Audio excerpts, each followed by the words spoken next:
Tonight on News 5 Live, the Court of Appeal affirms the 2016 Section 53 ruling. 5 weeks after being shot, Chantus Martinez succumbs to her injuries. Commissioner of Police Chester Williams explains new measures at vehicular checkpoints across the country.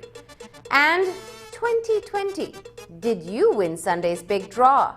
Details of these stories and more coming up in tonight's newscast. Signing up for Smart's broadband got even better. You can now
Welcome to News 5 Live from Monday, December 30th. I am Marlene Cuellar. The Court of Appeal today handed down a ruling upholding the Chief Justice's 2016 ruling on Section 53. Chief Justice Kenneth Benjamin ruled that Section 53 of the Belize Criminal Code, which criminalized carnal intercourse against the order of nature, contravened the constitutional rights to dignity, equality before the law, privacy, freedom of expression, and non-discrimination on the grounds of sex, and was therefore void. The judgment was partially appealed by the Attorney General on the grounds that the Chief Justice stepped outside of his jurisdiction to extend the meaning of sex to include sexual orientation. The Solicitor General had argued that the decision to extend the meaning of the word sex should be left to elected officials. Attorneys Lisa Showman and Westman James, on behalf of Caleb Orozco, the executive director of UNIBAM, say the justice ruled that the constitutional prohibition on sex discrimination includes sexual orientation discrimination, and that this, quote, gives a purposive and generous meaning for protecting human rights, unquote. The Attorney General had appealed two aspects of the Chief Justice's decision. One, that the law offended freedom of expression, breached Mr. Orozco's right to freedom of expression, as well as the right under Section 16 against discrimination on the basis of sexual orientation. And the Chief Justice had said he came to that conclusion by saying that sex under the Section 16 included the concept of sexual orientation. So those were the two aspects appealed by the Attorney General. The court dismissed those two appeals, those two grounds of appeals. They had affirmed, like the Chief Justice, that the law breached the freedom of expression of Mr. Orozco, and secondly, that the law breached Section 16, discrimination on the basis of sex, including this concept that sex, and they've talked about, termed it in different ways, but upholding the decision of the Chief Justice that Section 16 and discrimination on the basis of sex was, in fact, infringed. The government really made an appeal that was very limited in scope. If you recall, Mr. Hawk in court drew the attention of the court that the appeal from the government was not against the decision that Section 53 of the Criminal Code violated the Constitution. They had problems with two limbs. One, freedom of expression, which is the Section 12 of the Constitution, and Section 16, in which the Chief Justice said that the definition of sex as a basis for not discriminating against persons, that definition included sexual orientation. What the Court of Appeal has now done is to reaffirm the Chief Justice's decision regarding freedom of expression, Section 12, and have said that if you are not able to legally express your identity, your sexual identity, if you are not able to have sexual intercourse with a consenting adult of your choice in privacy and all of that, then you are being hindered in your freedom of expression, and that should not be allowed to be so. So they've also said that in their minds, the definition of sex does include sexual orientation. According to Orozco, Section 53 of the Criminal Code is a law which discriminates on the basis of sex and is void to that extent. He says that the ruling shows the strength of strategic approaches to communication and community mobilization used across the Caribbean. With the decision in 2016, the sky did not fall on the population that opposes us. And once the population realized that the sky would not fall, there was no need for any additional reaction. And that's proof in what has happened today. Separately, the litigation work opens up a conversation to everybody as citizens. As citizens, we are on the front line of defending the democratic institutions that we create to uphold the human rights of every citizen. And it begs the question, to what extent are our civil rights concerns as citizens are to be taken away by the state without a challenge?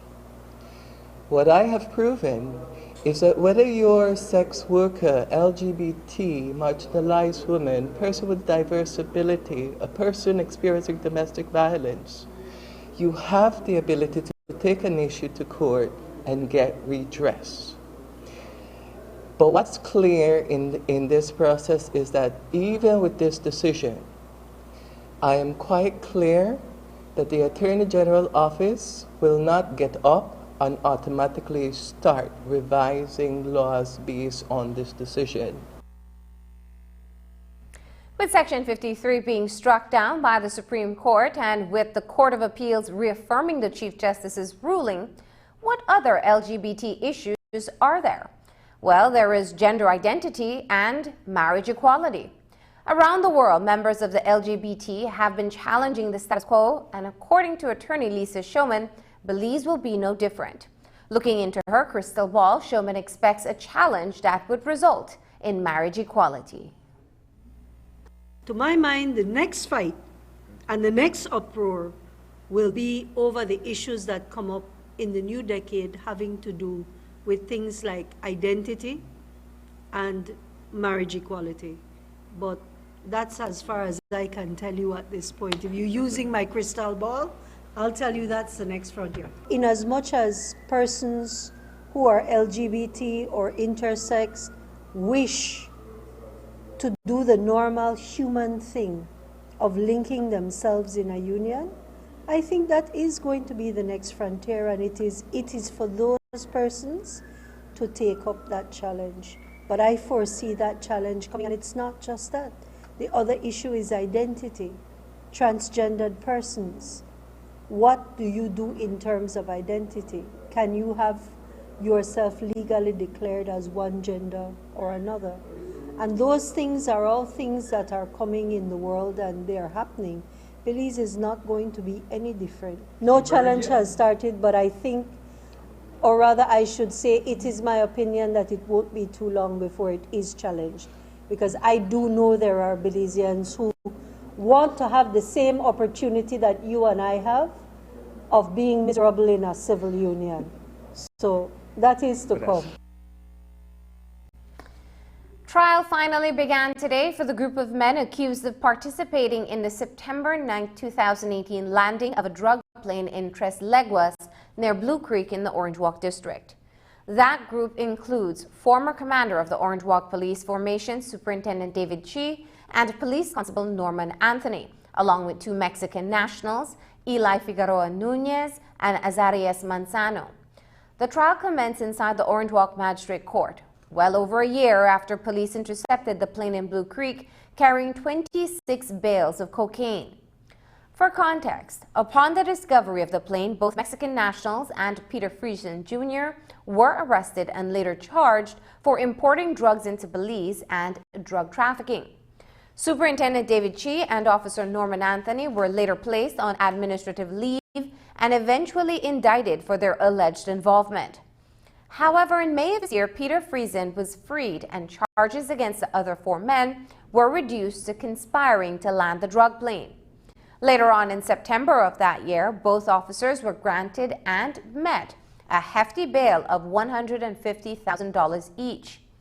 The Director of Public Prosecution then handed the conduct of the trial to the police's prosecution branch, meaning that the trial would not take place in the Supreme Court, but in a summary jurisdiction court before a senior magistrate and without a jury. The trial was to have started in August, but adjourned since the police's prosecution attorney, Alifa Elrington, was on sick leave and unable to attend. Attorney Leroy Banner is representing Norman Anthony, and Attorney David Morales represents former Commander David Chi. Attorney Dicky Bradley was also in court today for Eli Nunez. The attorneys made several submissions before Senior Magistrate Patricia Arana. For Bradley, a major concern is for the trial not to be dragged on, seeing as it has taken more than a year to begin, especially for both Mexican nationals who have been behind bars since their arrest. Trial started, there were a number of preliminary matters, some legal arguments and submissions. The magistrate hearing the matter is Senior Magistrate Patricia Arana, and she gave her rulings, and what will now transpire is that trial will continue on Monday, which will be, I think, the 6th day of January, when those who claim they have information that would assist the prosecution would give their testimony and, of course, be cross-examined by the various attorneys. There are 19 witnesses who are listed in the disclosure provided to the accused persons. Today I also saw one of the new attorneys who's also a senior police officer. I think Commissioner has about 3 or 4 police officers who are trained in the law, working in his department. One of them did come to court and he was saying to me that they are making applications to the court to confiscate motorcycle and vehicle and whatever other item or equipment were found when they captured the plane and the contents of the plane. So that is also a matter that was in front of the senior magistrate Arana today as well. So today I was pointing out that under the procedure rules that govern trials and criminal matters, that there are persons who are in prison from September of 2018. The law looks very, very unfavorable on that matter because the law is that the trial should really be concluded within a certain period. In the normal course of things, that period would be 6 months. You can't have human beings caged up in the prison. One of them is very, very ill. Both of them were administered a horrific beating when they were caught in the area, not doing anything. But so there was concern, but the main concern is that a trial had not yet started.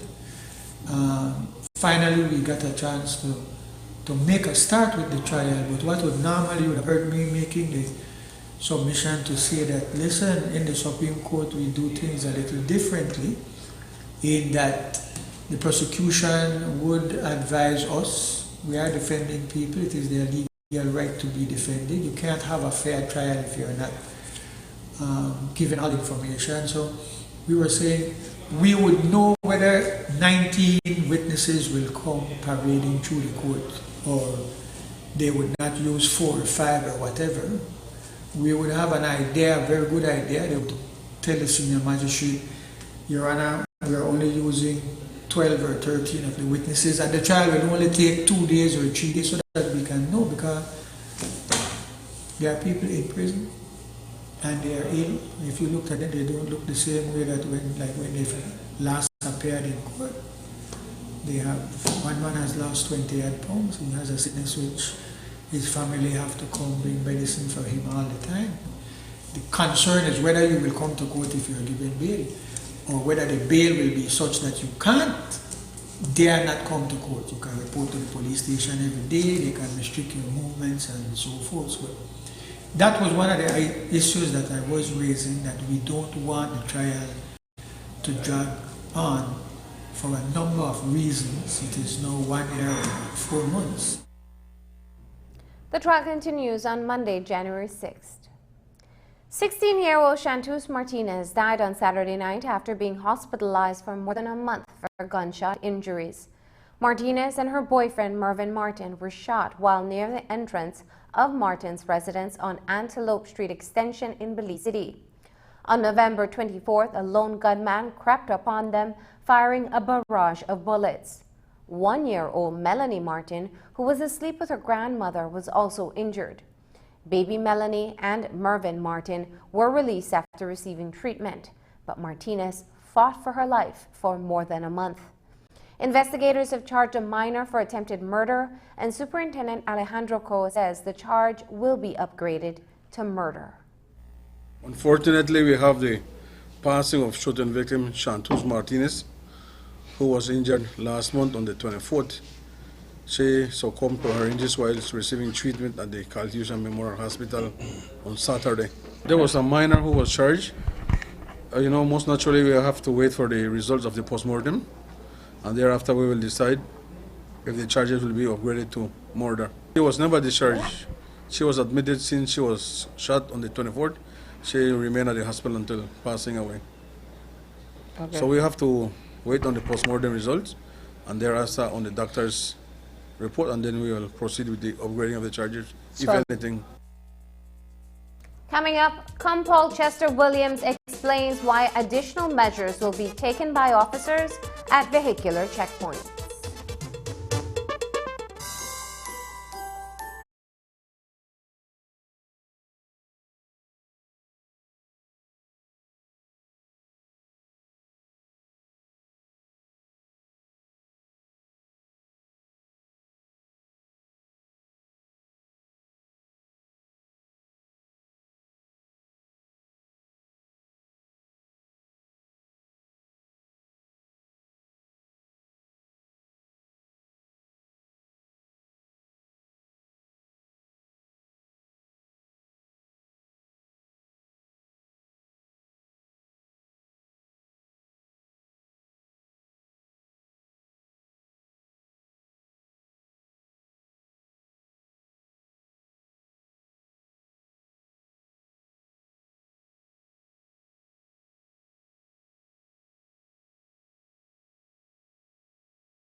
Social media was abuzz over the weekend following a leaked memo from within the Belize Police Department. It prompted commentary from various sectors that the department was ramping up its level of profiling. Earlier this year, residents were up in arms when police officers began intercepting people and photographing them as part of the stop and search process. Well, according to the leaked memo, effective immediately at all vehicular checkpoints, quote, police officers are to ensure that whenever they stop and search vehicles in which a group of persons are traveling in, a full description and photograph of the vehicle is taken and documented.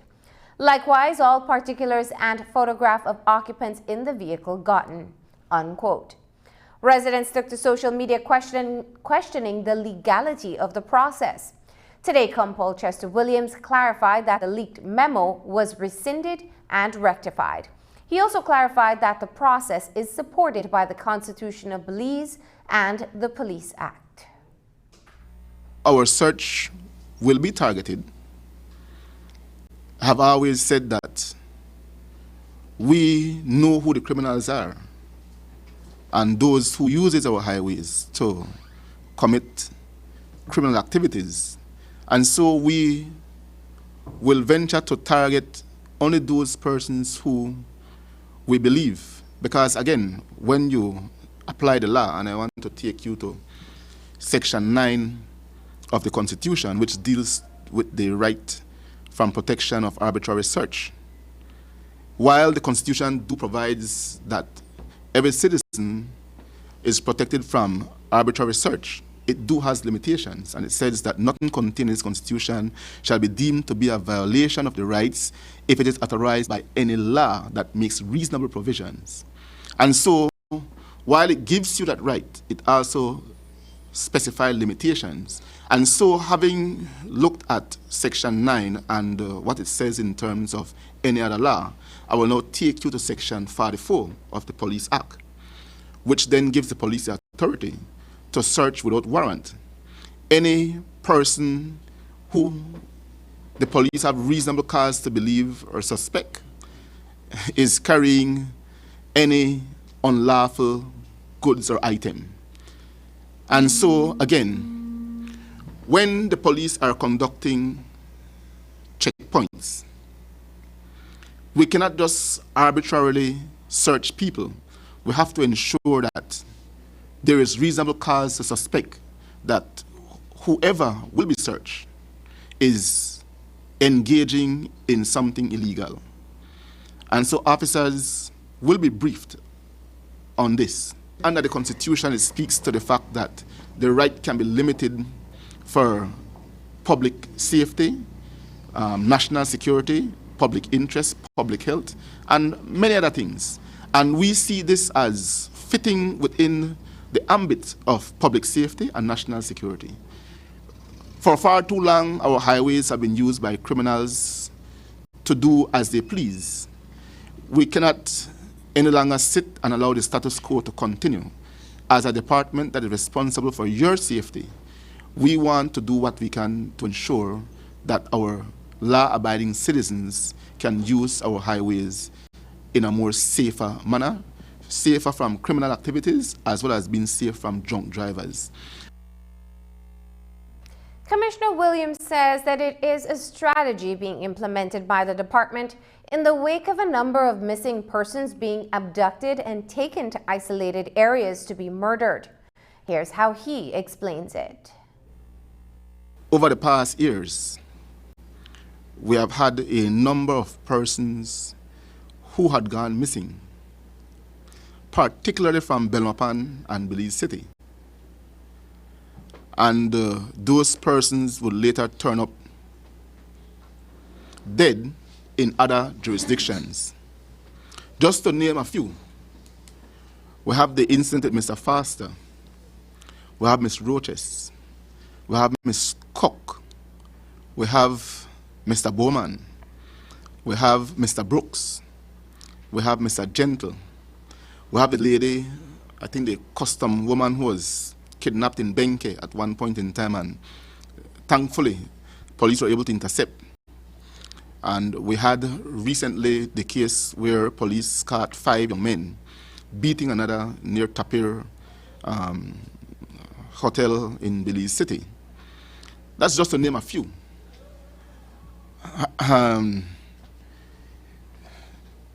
Because of the fact that we're seeing an increase in these type of activities, as the primary law enforcement agency in the country, we cannot sit and do nothing. We have to do something to be able to ensure that we police our highways in such a way that the criminal elements will not feel as comfortable as they currently are committing their crimes on our highways. You know, every time these crimes occur, people normally ask the question, and rightfully so, what are the police doing? Why the police checkpoint never pick it up? And they are right. And so because of this, we decide prudent to implement new measures at our checkpoint. We must also be mindful that separate and apart from the whole issue of persons going missing, there are other demons that are are involved in the use of our highways. We have drunk drivers. I can tell you this year alone, we have had a number of traffic fatalities resulting from drunk driving. And we still have not looked at the issue as it relates to the transshipment of drugs and firearms into our country, coming from across the borders, and even sometimes from within the country itself. Commissioner Williams says that law-abiding citizens do not have to concern themselves with the procedure because the department knows who the transient criminals are. The checkpoints are not being done or will not be done in such a way that it will impede the free movements of our law-abiding populace. And we are also cognizant of the fact that there are a number of persons who commute to work every day.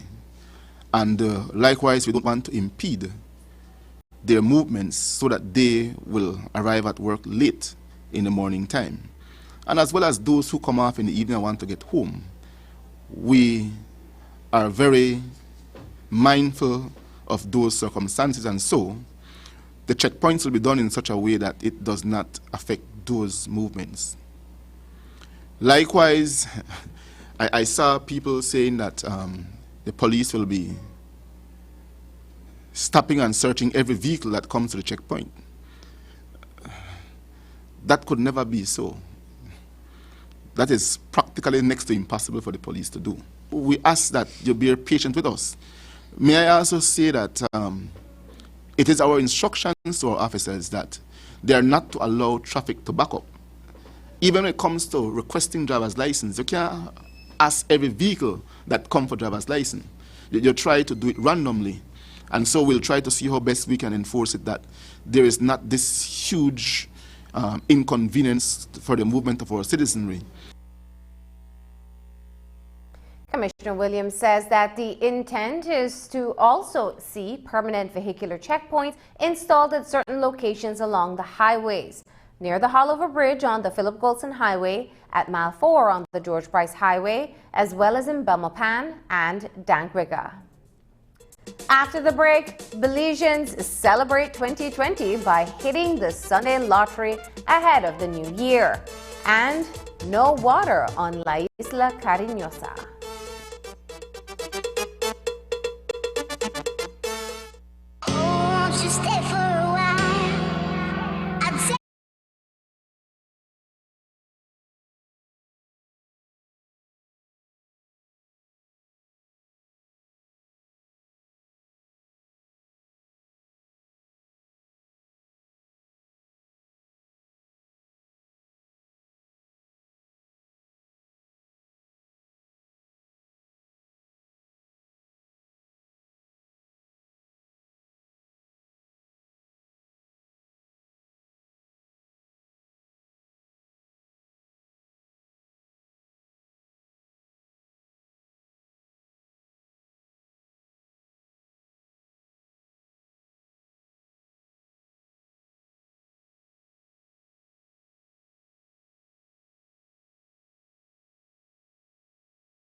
provider.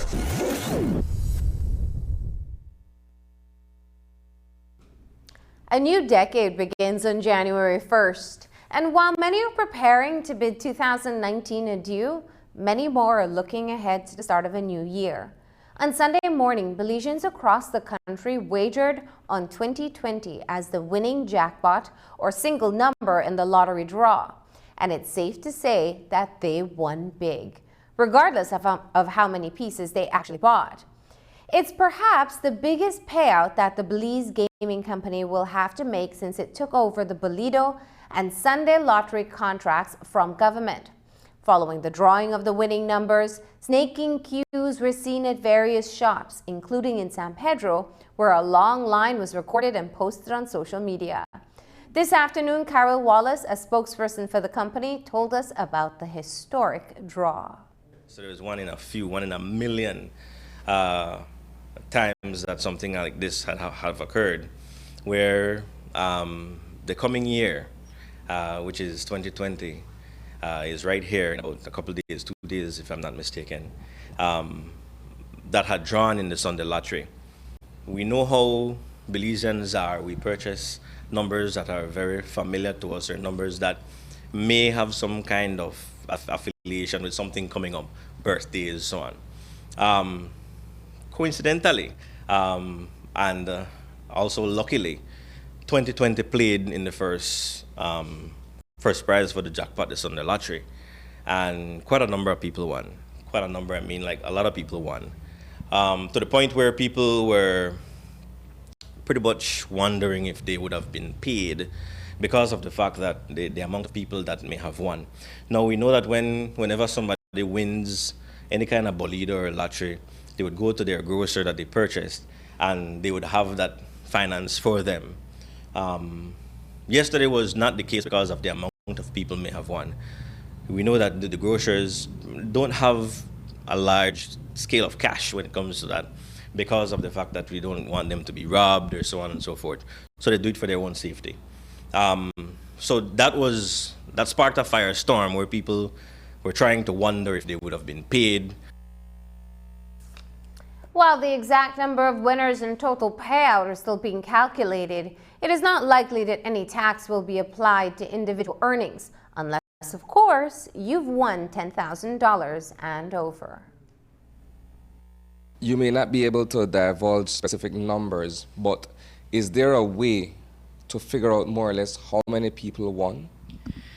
Tell you what, it's in our database. We're still in the tabulating phase, if we may call it that, because of the number of people that may have purchased and may have won, because you have people who buy 1 piece, 2 piece. It's very small amounts, because I think there are 10 cents per piece for Sunday lottery.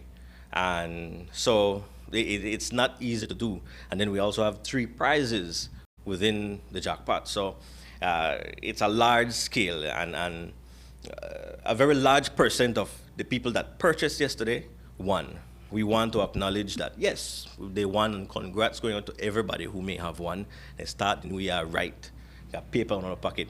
But at the end of the day, we want to assure them that each and every single person that may have won yesterday, that they will be paid. Come whenever they decide to come in and claim their winnings, at no point in time will they be turned away. Their money is there. Is there a particular tax regime to calculate how much now goes back to GOB, considering the fact that there are numerous winners? Numerous winners, but there are small winners that may not pass the threshold for taxes. And so that is the reason as to why we don't jump on that, so to speak. Residents of Keycocker continue to experience an extended water shortage following a shutdown of the island's reverse osmosis water treatment plant on Sunday morning. As a result, the 150,000-gallon water storage has been depleted. At around 11 a.m., a main drive shaft, which had only just been installed on Christmas Eve, gave way. According to Belize Water Services Limited, a previous drive shaft had been in use for the past 8 years before it wore out. At the time of replacing the piece of equipment, the BWS team realized that the new shaft was slightly out of place and likely to fail. Despite ordering new replacement shafts, the existing one broke. The failure comes at the worst possible time since it is the height of the tourism season. PWS is dispatching 12,000 gallons of water via water trucks on barges to provide customers on the island with water.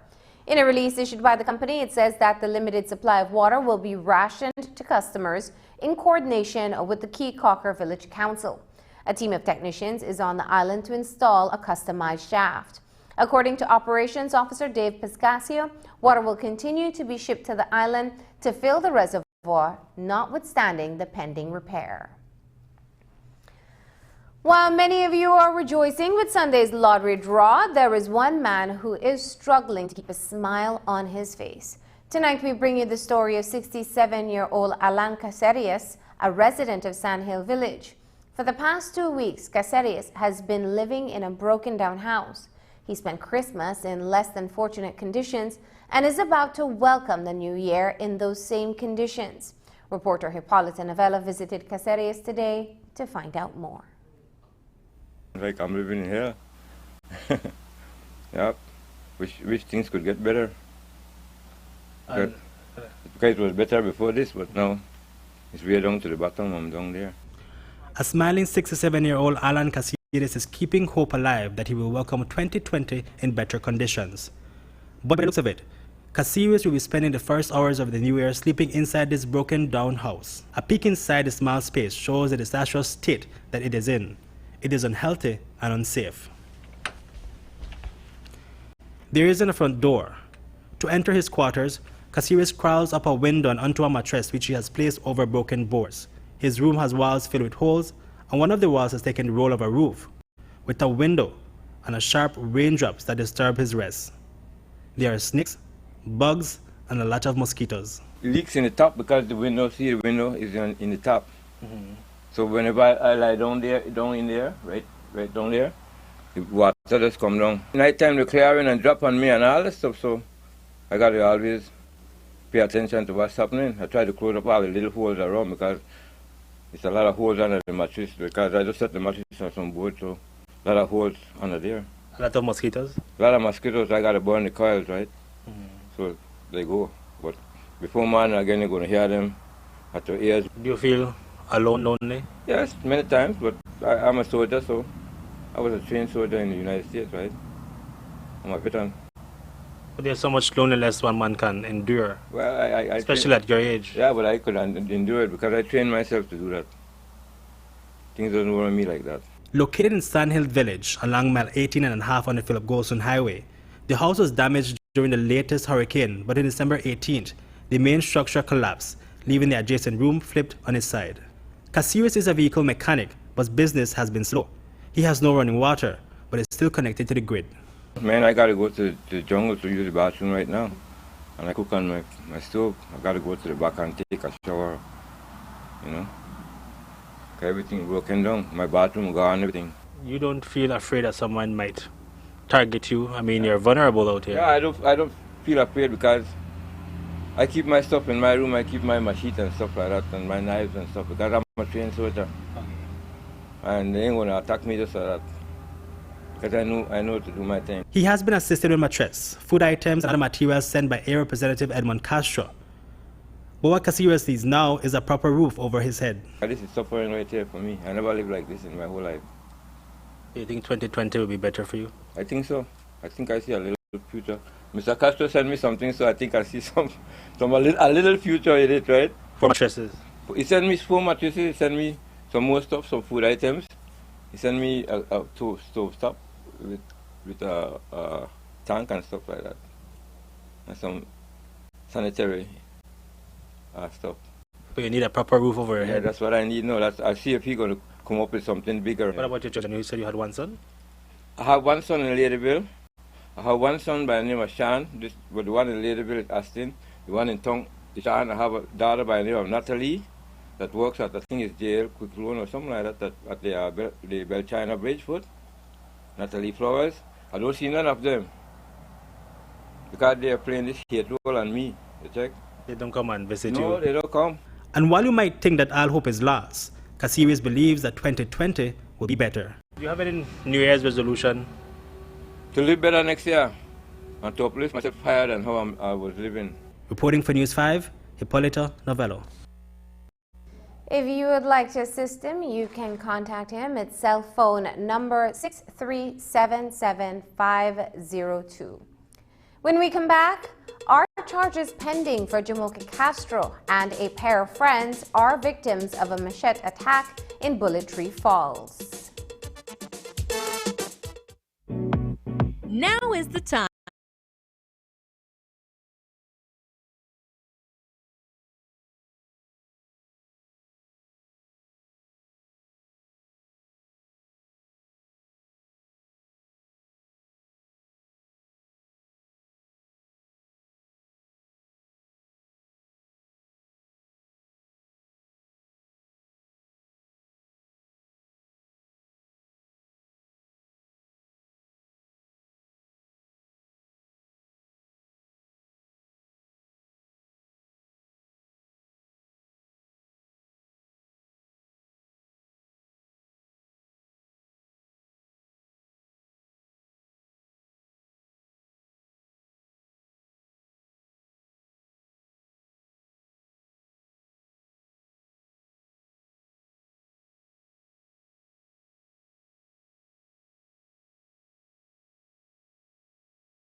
Will charges be levied against Jamoke Castro, the son of Transport Minister Edmund Castro, for a vile social media post made against the news director of Plus TV in Bamopan?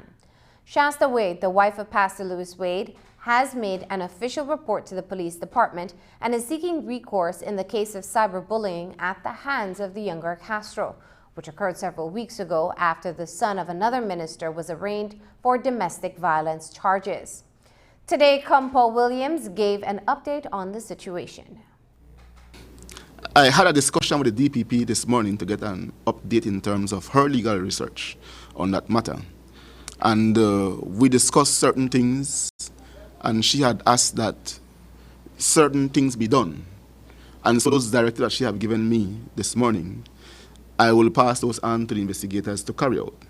And once we have carried out those directives, then the file will be returned to her, and then she's going to guide us in terms of how we proceed.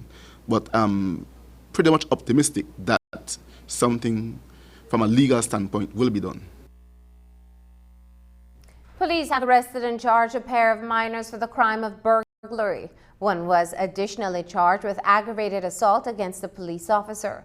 Both teenagers were shot on Christmas Day when they were busted inside a Chinese store on Lakeview Street.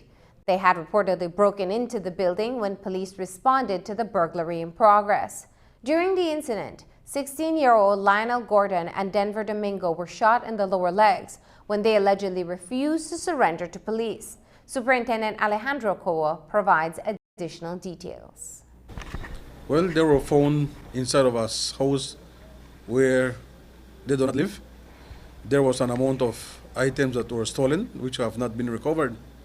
Hence the reason they were charged for that burglary. As to the investigation and the shooting, I know the parent, at least one, the parent of one of the young minors did come out and say that unnecessary force, excessive force was used on his son. Well, police are guided by the amount of force that can be used whenever you feel that your life is being threatened. We have information from the police that were at the scene that they were attacked with knife and they were armed with their issued revolver or 9mm, and that's what they used. So they were justified according to our laws. A pair of friends is recovering at the San Ignacio Community Hospital from multiple chop wounds they received on Sunday morning as they left a bar in Bullet Tree Village.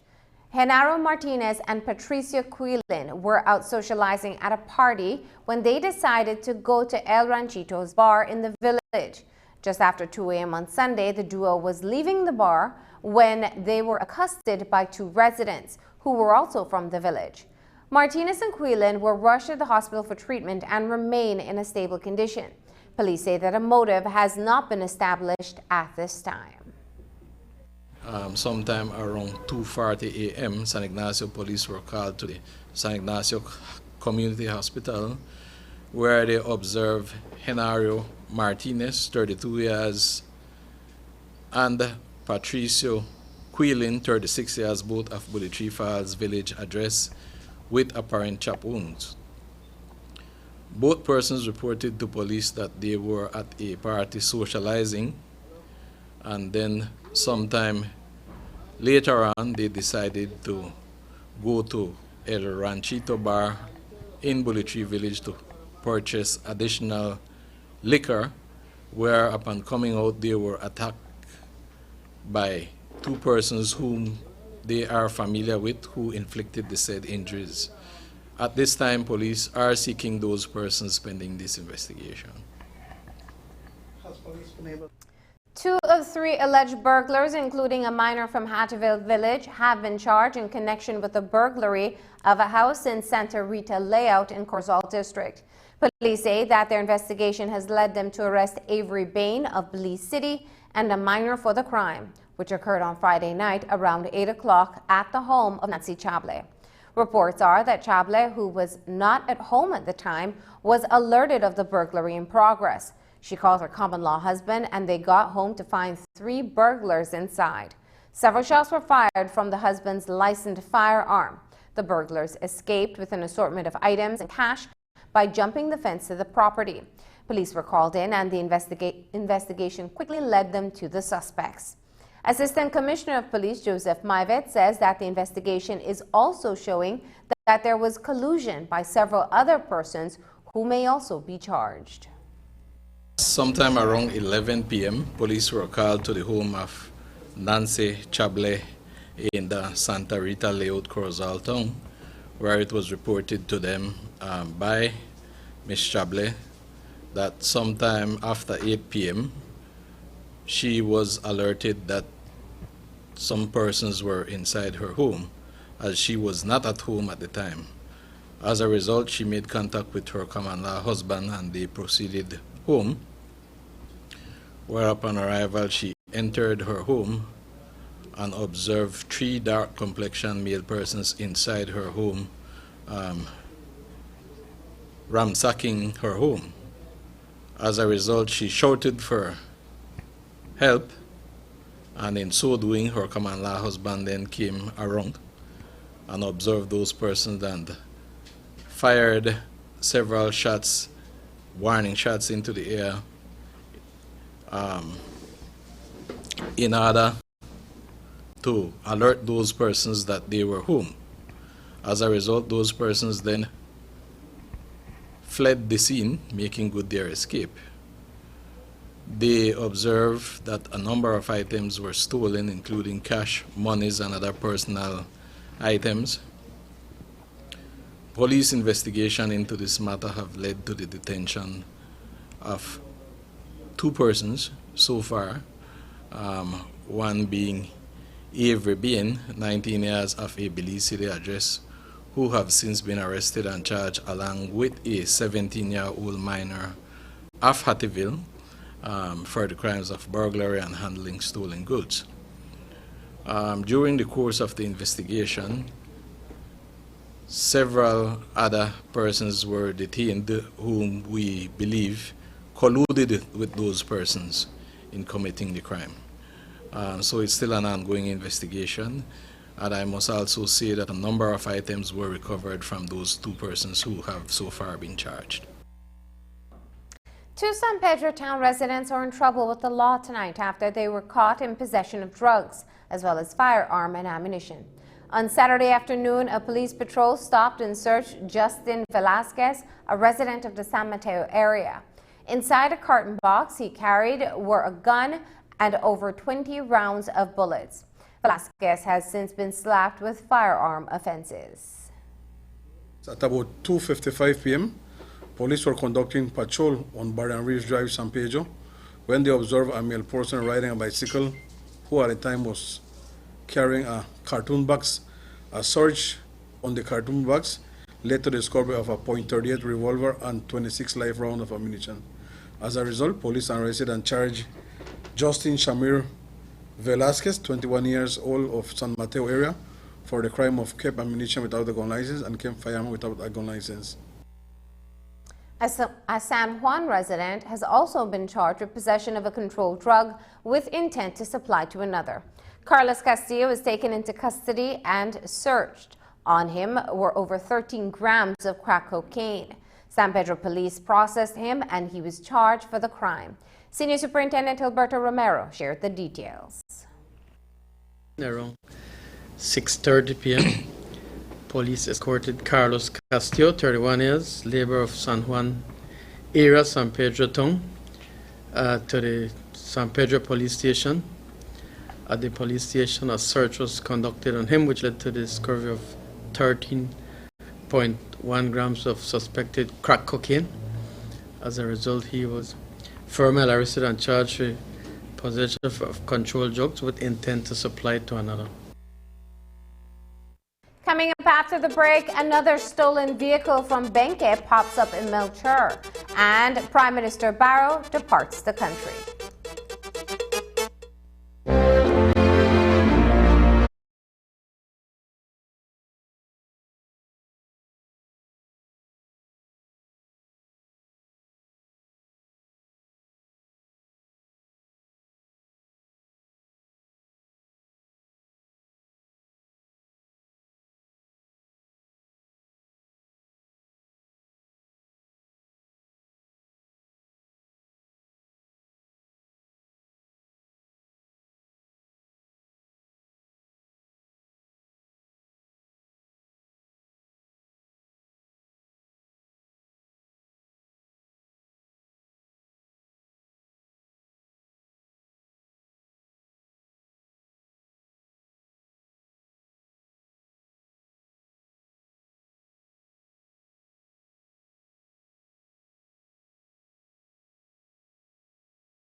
elderly man lost his life over the weekend in San Antonio Village in the Toledo district.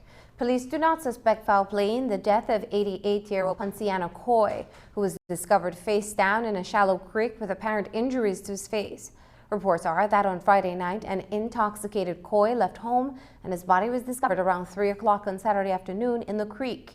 It is believed that Coy fell into the creek and drowned. ACP Joseph Myvet gave an update. Where on Saturday afternoon, sometime after 4 p.m., Punta Gorda police was alerted of a body of a male person in a creek in San Antonio Village, Toledo district, where upon arrival they observed the body of Ponciano Coy, 88 years, of San Antonio Village. What police know so far is that on Friday, Mr.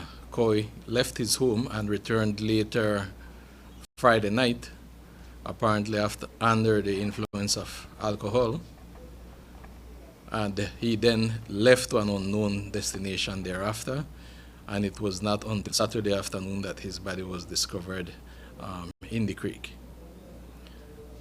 At this point in time, no foul play is suspected. However, an investigation is still being carried out. The police have been cracking down on a number of vehicles which have been stolen and taken across the western border into Guatemala. While there has been progress, today Assistant Commissioner of Police Joseph Myvet confirmed to the media that 2 vehicles that were stolen have been located in Guatemala, and the process has begun to have the vehicles returned to Belize and its owners. Myvet says that the dialogue between Belize and Guatemalan counterparts continue in an effort to prevent these types of crimes. Benqueviejo police were contacted by our Guatemalan counterparts, members of the Policía Nacional Civil in Melchor, who reported to them that they had recovered a red Ford Explorer Sport, which is believed to belong to Alvaro Gongora, which was stolen in Benqueviejo a few weeks ago. Also, they had recovered earlier in the week a gold Toyota Hilux, which was also found abandoned at a farm in the Melchor area, and that vehicle also is believed to belong to Santiago Molina, which was also stolen a few weeks back on the Arenal Road. Oh, sir, so how do you deal with those cases? At this time, the papers are in process, and there has been cooperation between Belize law enforcement authorities and the Guatemalan law enforcement authorities, where several of these vehicles have since been handed back in these type of cases. What is the police doing in terms of prevention? You know? The police have definitely stepped up their operations over the last few weeks. If you notice, there was a constant trend, and then it suddenly, based on the new strategy, have subsided. So the police will continue to maintain effective strategies in these places in order to continue to minimize the incidence of crime. Prime Minister Dean Barrow left the country on Saturday on personal leave with his family. He is expected to return on Saturday, January 4, 2010. In his absence, Deputy Prime Minister Patrick Faber will act as Prime Minister. Businessman Kenny Ma is the lucky winner of a 2020 Great Wall Wingle pickup after participating in a Christmas raffle organized and promoted by Digi and Caribbean Tire Limited. With over 500,000 entries in the lottery, which was narrowed down to 200 random entries on the day of the draw, Ma's ticket was the first to be chosen. We caught up with the Santa Cruz resident in Belize City this afternoon, where the keys to the brand new vehicle were handed over to him by representatives of the telecommunications company. How did you feel when you heard that you had won this vehicle? Were you expecting it? No. Did you even know that you were entered in the raffle? I never know. Till when they call me the second time, then I will know I win one vehicle. So when they call you the first time, you may think somebody set you up? I think somebody just for do advertising, and that's why I shut it down. So they called you saying, Mr. Ma, you won a brand new Wingo. Your reaction was? Then I realized I win one vehicle. Okay, so now you got your ticket through Caribbean Motors, not through the BTL system. How many tickets did you have? Not quite sure. I think a lot. This is the third or fourth vehicle that we've raffled so far, and the process has been the same for all the raffles. At the end of the day, for example, this particular raffle, we ended up with over 660,000 individual entries. And like you rightfully said, Belizeans are accustomed to getting a raffle ticket, tear half, write their name and number in one half, drop it in a barrel. And for that visibility, they want to see the barrel spinning. They want to see somebody push their hands in, take that ticket out, call, and, announce who's the winner. But for us, number one, we had to cut off at about 2 o'clock on Tuesday, just to give the last-minute shoppers some time to get into the raffle. And then what we did, because it's an automated process, we did a random selection in the presence of our auditors, and we shortlisted 200 individual persons. Up next, James Adderley has the weekend update in sport.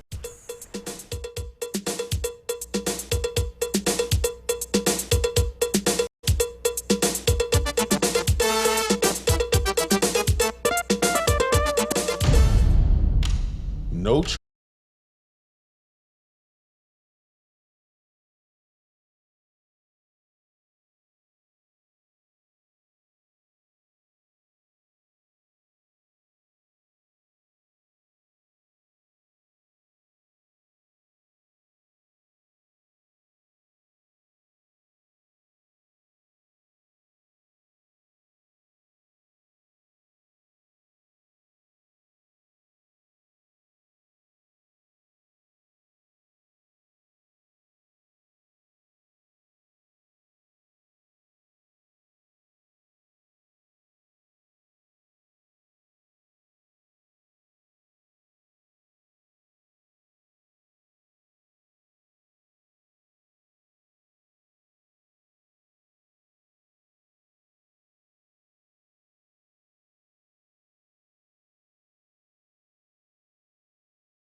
Sports Monday is brought to you by the Belize Bank.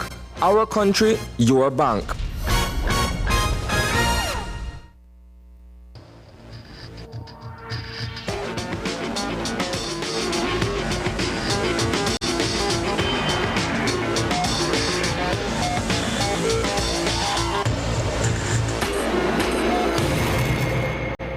Good evening.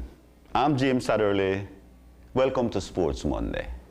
We begin with volleyball, and we must really take the under-18 volleyball team that represented Belize in the recently held Central American tournament hosted at Costa Rica as the #1 success in sports.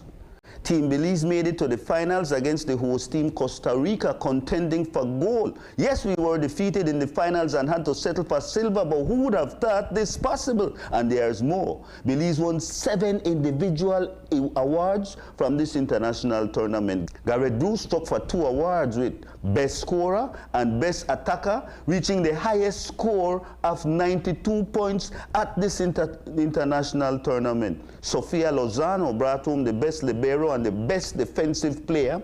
Iman Safa, Best Setter. Olivia McKenzie, Best Blocker. And Jada Smith, Best Receiver. The national under-18 volleyball team is the best thing we've got in sports in 2019. Yes, Lupita Kwan, it's true. If you don't have dreams, they can't come true. The biggest and most commendable event in Belizean football for a long time belongs to this bunch of players who competed in the 2019 UNCAF Male Under-18 tournament inside Costa Rica. They beat El Salvador 5-4 on penalty kicks. This is after holding them to a 2-2 draw to make the finals against Costa Rica. Yes, we lost 4-0 to Costa Rica, but we received a silver medal for the runner-up spot in Central America, and we say to whoever is in charge, don't break up this team, man. They got something good going. Our first silver medal in UNCAF football. Meanwhile, to the national male football team of Belize, yeah, you could have done much better. Turning to the PLB Football Championships. The title went to Verdes FC in a final game after a 1-1 tie with Bandit Sports in Game 1. So we're in Game 2. Verdes jumps out to the lead 19 minutes in when Jordi Polanco launches this set piece that the Belmopan keeper Shane Orio mishandles the ball, which bounces to Jaro James, who heads it into the net for a 1-0 lead. Belmopan could have tied the score from the penalty spot, but goalkeeper Woodrow West comes up with a massive save to deny Roberto Silva de Lima. Verdes gets its chance at the penalty kick in the second half, and Elroy Smith converts for the 2-2 lead that holds on until the long whistle peals. And celebration begins as Verdes has won the opening season in 2019 in a 2-0 win. In women amateur football, the 2019 competition displayed how far the sport has come. Game 2 of the championship series between Joel Fury and Rumberas of Punta Gorda further displays the level of talent it has attracted. In the opening minute, Jasmine Armstrong complicates a routine play, so Delcy Beltran makes her pay as she gives Rumberas a 1-0 lead. The Belmopan team replies 9 minutes later. Mariela Morales raises this ball to Jada Brown, who smashes into the net to force the 1-1 tie.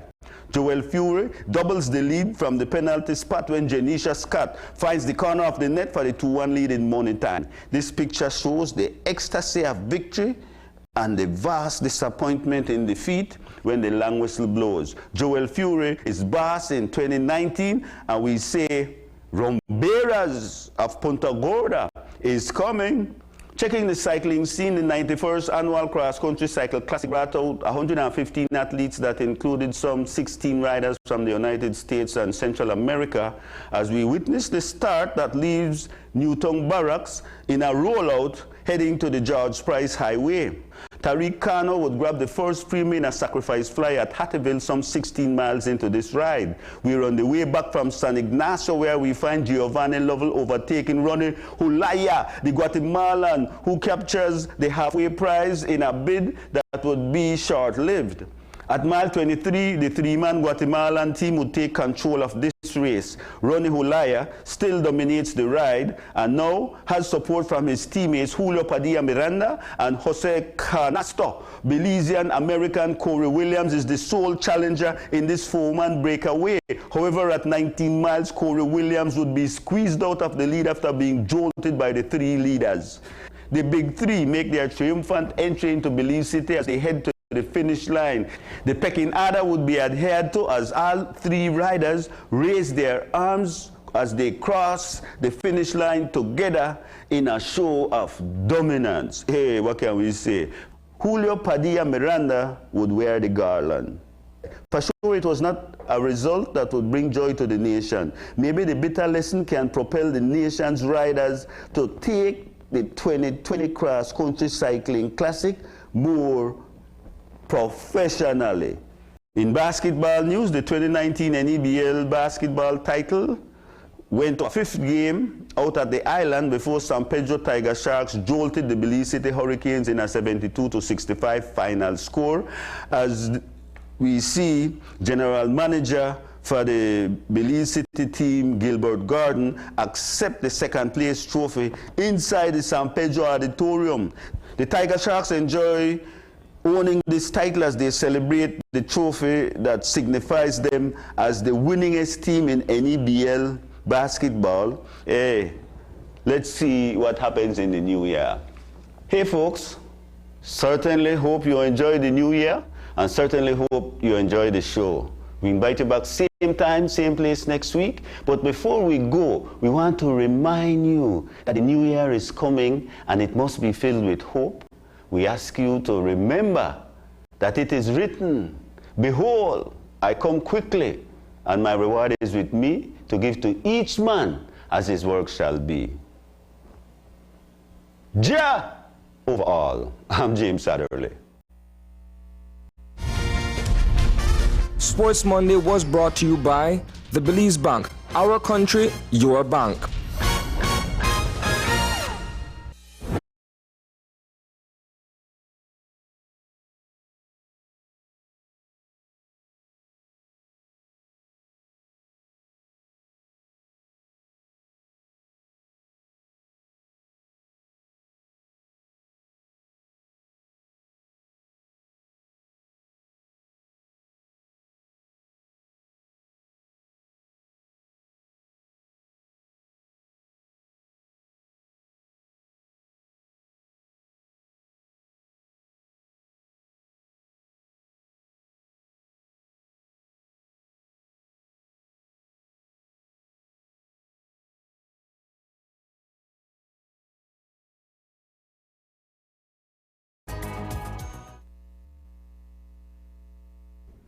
And that's the news. Don't forget that tonight's broadcast is available in both text and streaming video at channel5belize.com.